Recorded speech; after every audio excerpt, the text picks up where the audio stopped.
राम राम मित्रों, एक बार फिर से आप सभी का स्वागत है हमारे चैनल पर। मित्रों, मनुष्य की जिंदगी में जन्म के बाद कोई सबसे बड़ा सत्य है तो वह है मृत्यु। साधु हो या संत, राजा हो या फकीर, जिस किसी ने भी इस मृत्यु लोक में जन्म लिया है यानी पृथ्वी पर जन्म लिया है, उसे एक ना एक दिन इसे छोड़कर जाना ही होगा।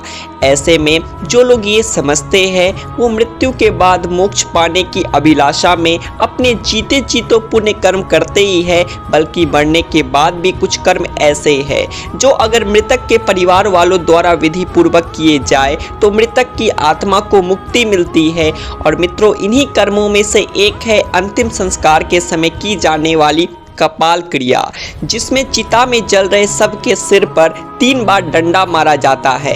लेकिन क्या आप जानते हैं कि ऐसा क्यों किया जाता है और चिता में सबके सिर पर डंडा मारने का हमारे ग्रंथों में क्या महत्व बताया गया है? अगर नहीं जानते तो कोई बात नहीं, आज की हमारी इस वीडियो को पूरा देखने के बाद आप जरूर जान जाएंगे।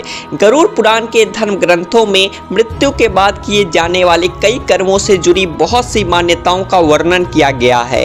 इसी अध्याय में शव के कपाल पर प्रहार करने की प्रक्रिया से जुड़े विभिन्न धार्मिक तथ्यों का भी व्याख्यान किया गया है।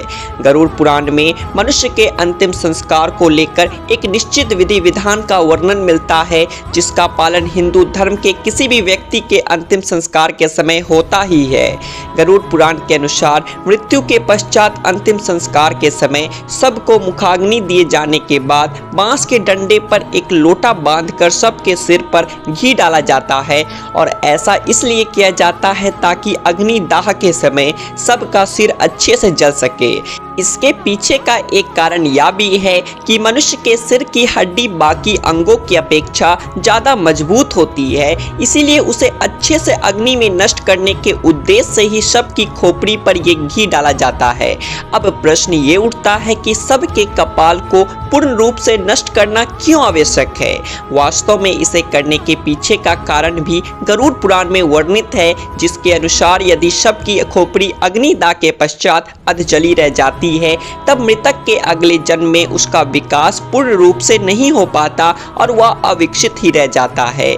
इसके अलावा एक धारणा ये भी है कि अगर कपाल क्रिया नहीं की जाए तो मृतक के प्राण पूर्ण रूप से स्वतंत्र नहीं होते और उसके नए जन्म के मार्ग में बाधा उत्पन्न हो जाती है, जो कि उसके प्रियजन बिल्कुल भी नहीं चाहेंगे। इसीलिए सबके परिवार द्वारा अंतिम संस्कार की किसी भी प्रक्रिया में ढील नहीं दी जाती। विभिन्न धर्मों में मनुष्य के अंतिम संस्कार से जुड़ी अलग अलग मान्यताएं और विधि विधान है। जैसे कि इस्लाम धर्म में मृत्यु के बाद उनके शव को जलाया नहीं जाता बल्कि दफनाया जाता है, जबकि हिंदू मृतक के शव को जलाने की मान्यता है, जिसमें महिलाओं और बच्चों के अंतिम संस्कार को लेकर भी अलग अलग मान्यताओं का वर्णन मिलता है। अगर आप इसके बारे में विस्तार से जानना चाहते हैं तो हमें कमेंट करके बताएं, उसकी जानकारी भी हम आपको अवश्य बताएंगे। इस वीडियो को आगे बढ़ाते हुए अब आपको बताते हैं कि ऐसी कौन सी मान्यता है जिसका पालन करने हेतु मनुष्य की मृत्यु के उपरांत शव के कपाल अर्थात सिर पर डंडे से ये प्रहार किए जाते हैं।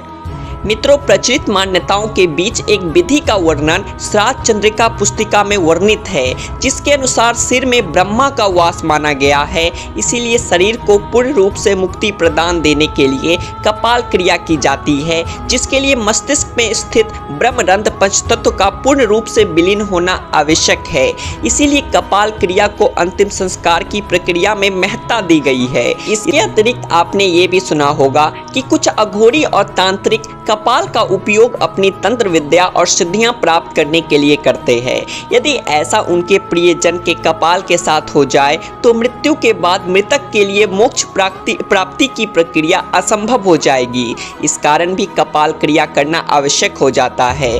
कपाल क्रिया को समझने के लिए हमें शरीर और इसमें मौजूद 7 चक्रों से जुड़े पहलुओं को जानना भी आवश्यक है, जिसमें मूलाधार चक्र, स्वादिष्ठान चक्र, मणिपुर चक्र, अनाहत चक्र, चक्र, विशुद्धि चक्र, आज्ञा चक्र और सहस्त्रार चक्र शामिल है।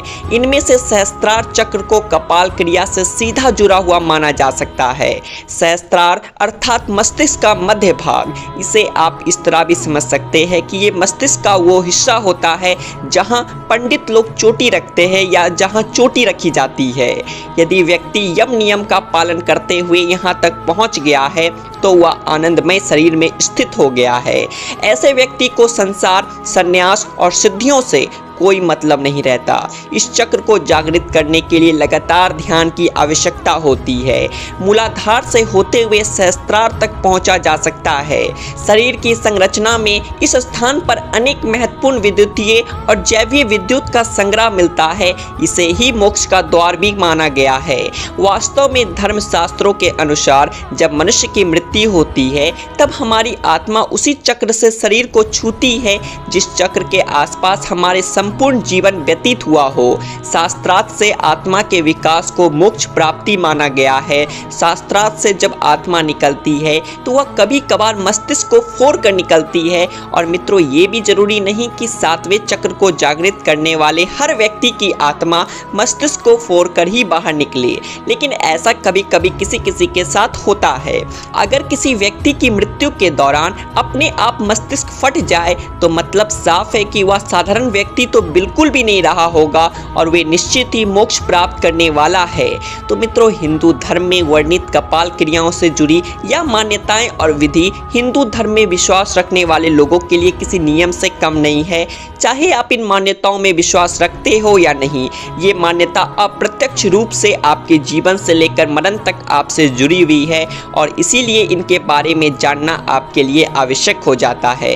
अगर आप हिंदू धर्म से जुड़ी इसी तरह की और भी अनूठी जानकारियों से अवगत होते रहना चाहते हैं तो सब्सक्राइब करें, वीडियो को लाइक करें।